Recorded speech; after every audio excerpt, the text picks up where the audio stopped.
हर हर महादेव। देखिए, भारत दिन प्रतिदिन नरेंद्र मोदी के सरकार में और नरेंद्र मोदी की युग के इस गवर्नेंस सिस्टम में नित्य नवीन ऊंचाइयों को छू रहा है, नित्य दिन प्रगति की ओर अग्रसर हो रहा है, आगे बढ़ रहा है।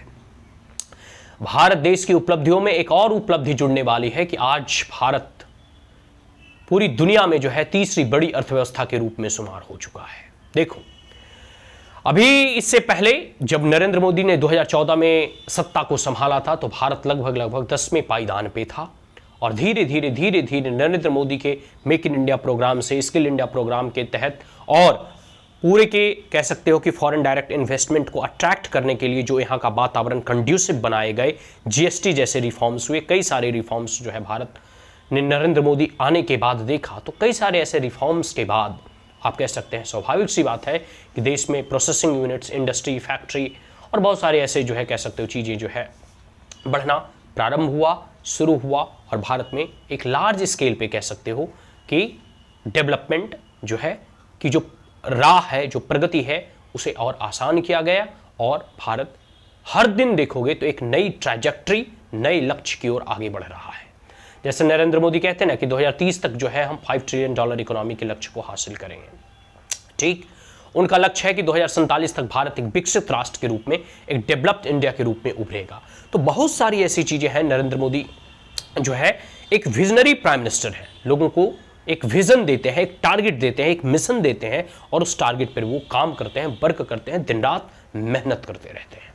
और इसी लक्ष्यों को साकार करते हुए हमने जापान को पीछे छोड़ दुनिया की तीसरी अर्थव्यवस्था में शुमार हो चुके हैं। अभी हमसे आगे United state of America, China और तीसरे पायदान पे भारत है। आपको पता होगा इससे पहले जब हमने यूनाइटेड किंगडम और ब्रिटेन को जो पीछे छोड़ा था तो चौथी अर्थव्यवस्था के तौर पे शुमार हुए हैं।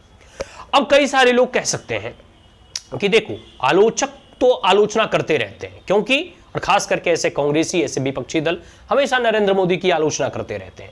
अरे नरेंद्र मोदी जो उपलब्धि हासिल कर रहे हैं उसकी थोड़ी प्रशंसा भी कर दिया करो, है? लेकिन खैर, विपक्षियों का काम है, वो अपनी बातों को रखना चाहते हैं, रखे। लेकिन कई बार जब अप्रासंगिक और अतथ्यात्मक तथ्य जब रखते हैं तो जनता उसे स्वीकार नहीं करती, क्योंकि जनता सभी चीजों का मूल्यांकन करना शुरू कर चुकी है। जनता अब अवेयर है, जनता सभी चीजों को जानती है, जनता अब जागरूक हो चुकी है। यह सोशल मीडिया का दौर है, यह आईटी और रिवोल्यूशंस का दौर है, जिसमें अब फिंगरप्रिंट पे इंफॉर्मेशन, नॉलेज, डाटा, स्टैटिस्टिक्स सभी चीजें जो है सामने पड़े रहते हैं। हम उसका खुद मूल्यांकन करके जो है इस चीज का आकलन कर सकते हैं कि विगत 10 सालों में यूपीए गवर्नमेंट के दौरान कितने प्रोग्रेस और प्रोस्पेरिटी भारत ने अचीव किया और इस नरेंद्र मोदी के कालखंड में और कार्यकाल में जो है भारत कितनी प्रगति और कितनी ऊंचाई को छू रहा है।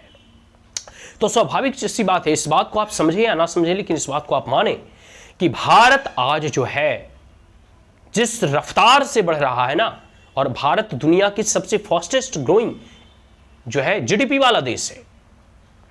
तो स्वाभाविक सी बात है, आने वाले समय में आईएमएफ ने फिर प्रिडिक्ट किया है कि अगले साल भी भारत दुनिया के सबसे अग्रणी राष्ट्रों में शुमार होगा जीडीपी ग्रोथ में। तो स्वाभाविक सी बात है, ये सब भारत के डेवलपमेंटल कुछ कैरेक्टरिस्टिक, कुछ फीचर्स जो हैं बतलाए जा रहे हैं, दिखाए जा रहे हैं और यह इस बात को स्पष्ट करता है कि हम 2030 तक $5 ट्रिलियन इकोनॉमी के लक्ष्यों और टारगेट को भी हम अचीव कर लेंगे। तो नए भारत की संकल्पना, नए भारत की परिकल्पना और जो कल्पनाओं की दुनिया में नरेंद्र मोदी ने जो कह सकते हो नए सपने सजाए हैं, उस सपने को भी हम साकार कर पाएंगे।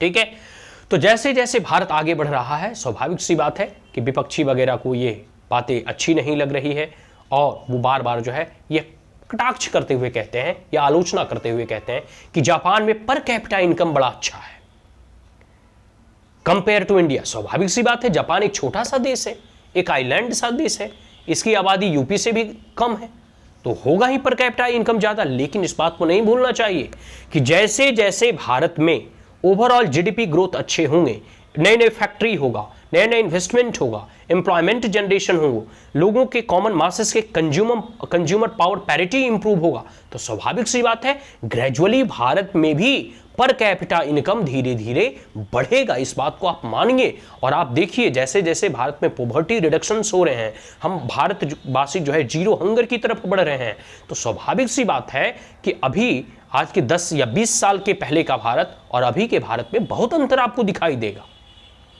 ठीक है, तो भारत आगे बढ़ रहा है और आने वाले समय में भी भारत नरेंद्र मोदी के इस जो है सपने को साकार करने के लिए, इस राष्ट्र को एक कह सकते हो विकसित राष्ट्र बनाने के लिए जो है भारत और तीव्र गति से आगे बढ़ेगा। विपक्षियों का काम अगर आलोचना करना है वो करते रहे, भले पर कैपिटा इनकम लेवल के आधार पे हम अभी कई देशों से पीछे हैं।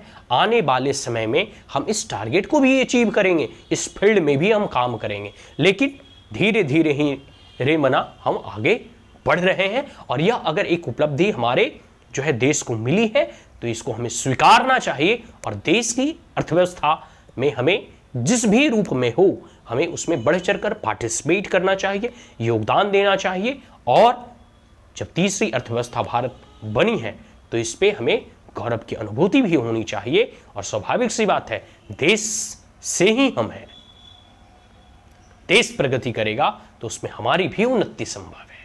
आज के लिए इतना ही। जय हिंद, हर हर महादेव।